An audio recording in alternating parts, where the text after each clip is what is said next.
Hello बच्चों, मैं हूं अभिषेक मिश्रा और आज के इस वीडियो में हम लोग प्रश्नावली 2.3 के बचे हुए दो प्रश्नों को करेंगे। यदि x Q minus 3x² plus x plus 2 को एक बहुपद gx से भाग देने पर भागफल और शेषफल क्रमशः x-2 और 2x प्लस 4 आता है, तो gx ज्ञात करना है।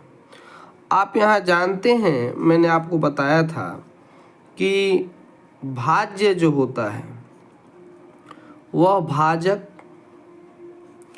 गुना भागफल और जोड़ शेषफल होता है।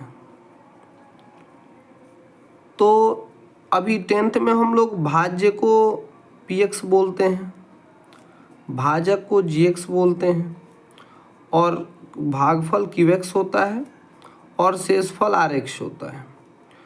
तो हमें यहाँ कुछ दिया हुआ है, एक कोई नहीं दिया हुआ है जो हमें निकालना है।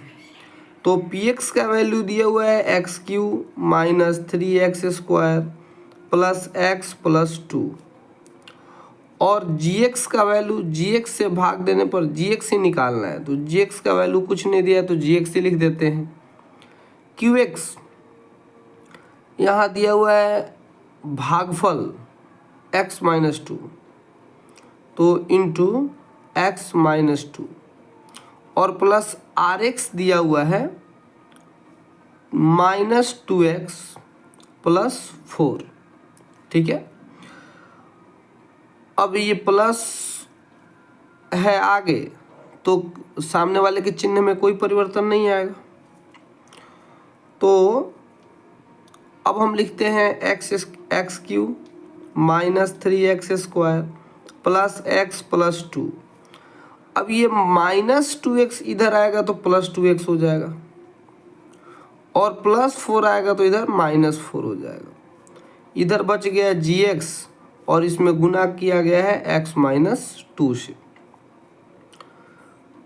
अब x³ अकेला है तो x³ लिखते हैं, 3x² भी अकेला है तो लिख देते हैं। x दो जगह है, यहाँ एक ठो x है और यहाँ 2x है, 1 और 2 3x और प्लस 2 -4 -2 हो जाएगा बराबर gx। अच्छा, और यहाँ गुना में x-2 है तो यहाँ आएगा तो बटे में हो जाएगा x-2। अब हमें भाग देना है और भाग देने पर हमारा gx निकल जाएगा या gx बराबर gx कब पता चलेगा, जब हम इससे इसमें भाग देते हैं। तो हम सामने ही भाग देते हैं क्योंकि भाग देने का तो विधि मैं आपको पहले भी सिखा ही चुका हूँ। तो x³ minus 3x² plus 3x -2 में भाग लगाना है। मैं भागफल को ऊपर ही लिख दूंगा। x को x³ लाना है तो x² से हम गुना करेंगे तो x³ हो जाएगा, फिर -2x², नीचे वाले का चिन्ह बदल जाता है, ये x³ से x³ कट जाएगा। अब -3x² प्लस 2x² तो -x² प्लस 3x और -2 ऊपर से सब नीचे ला लिए।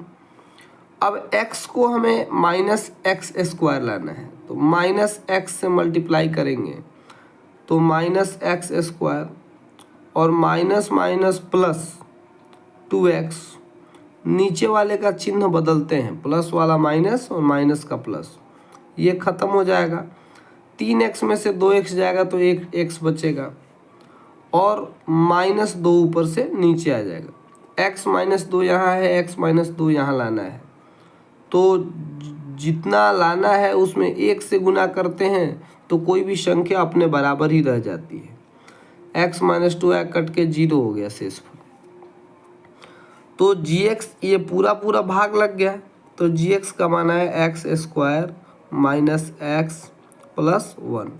यही हमें ज्ञात करना था, लिखेंगे अतः gx का मान x² माइनस x प्लस 1 होगा। अब पांचवें प्रश्न को देखते हैं। यहाँ px, gx, qx और rx का एक ऐसा उदाहरण लेना है जो विभाजन एल्गोरिथम को संतुष्ट भी करता हो और घात px बराबर घात qx है। यहाँ घात qx बराबर घात rx आए और घात rx बराबर 0 आए। देखो विभाजन एल्गोरिथम क्या होता है, जो अभी हमने पिछले सवाल में देखा था कि पी एक्स बराबर जी एक्स गुना क्यू एक्स जोड़ आर एक्स, इसी को विभाजन एल्गोरिथम कहते हैं। और पहला हमें सवाल दिया है कि हमें ऐसा उदाहरण लेना है जिसमें घात पी एक्स और घात क्यू एक्स दोनों बराबर आना चाहिए। तो हम मान लेते हैं कि पी एक्स दोनों का घात बराबर होना चाहिए, तो पी एक्स को और जी एक्स को क्यू एक्स को तो आपको मानना पड़ेगा। तो पी एक्स बराबर एक्स स्क्वायर प्लस 4 है, मान लो इतना है, और क्यू एक्स का घात भी इसी के बराबर आना चाहिए। अब एक बात बताओ कि मान लो कोई संख्या है, यहाँ एक पेपर पे मैं समझाता हूँ, यहाँ एक्स स्क्वायर है, तो क्यू एक्स भागफल को बोलते हैं। अब यहाँ किस चीज़ से भाग दोगे कि यहाँ x का पावर 2 है या 4x का पावर 2 है, तो यहाँ भी x का पावर 2 ही आना चाहिए।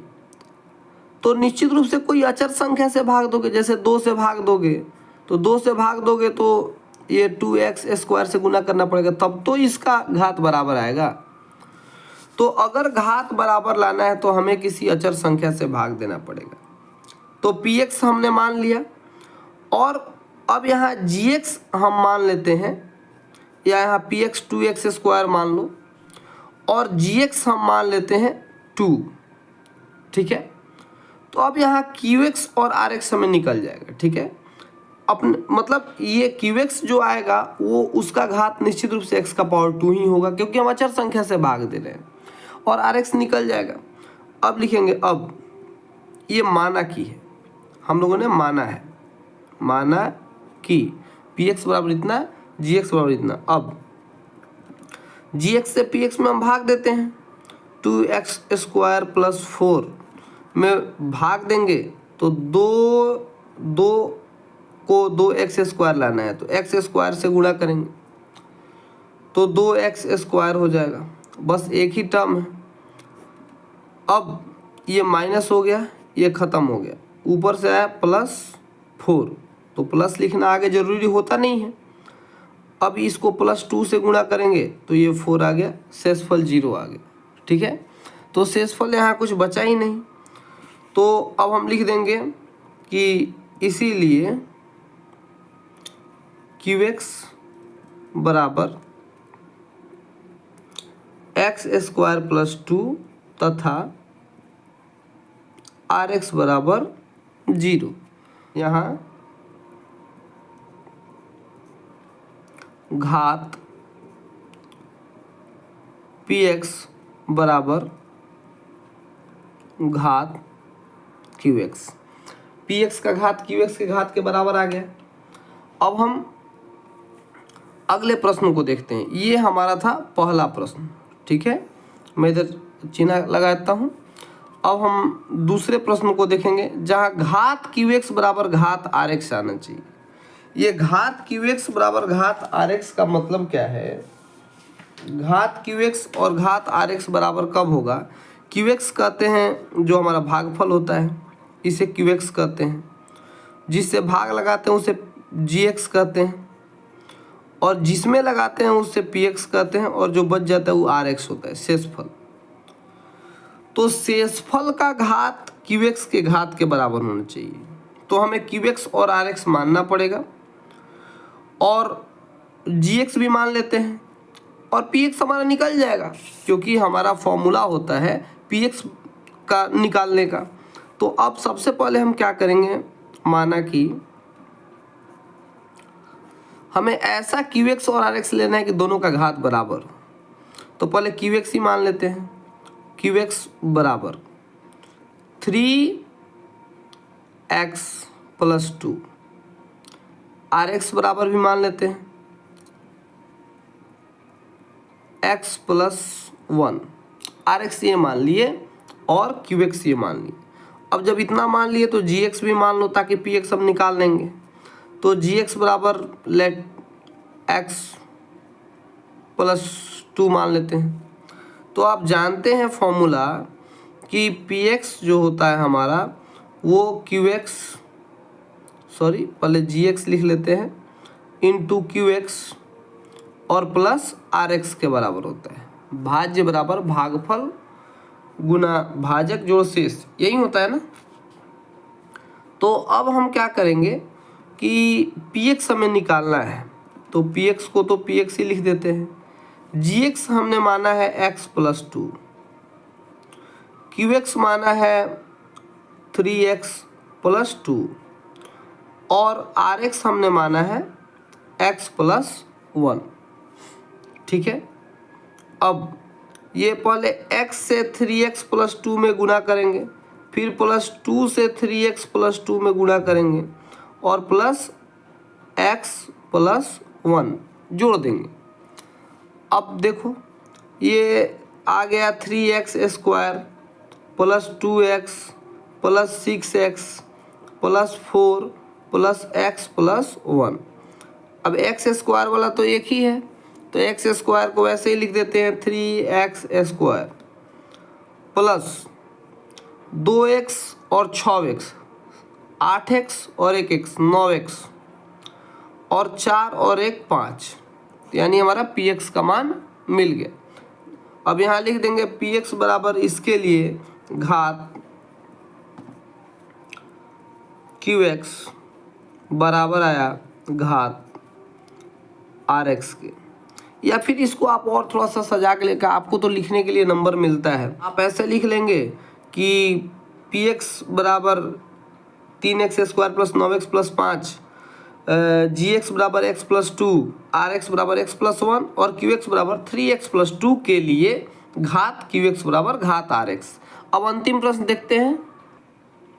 हमारे तीसरे और अंतिम प्रश्न में हमें दिया हुआ है कि घात rx बराबर 0, घात rx बराबर 0 हमें चाहिए। rx का घात 0, घात 0 कब होता है? किसी भी अचर संख्या में घात 0 होता है, मैंने आपको बताया था। जैसे मान लो 2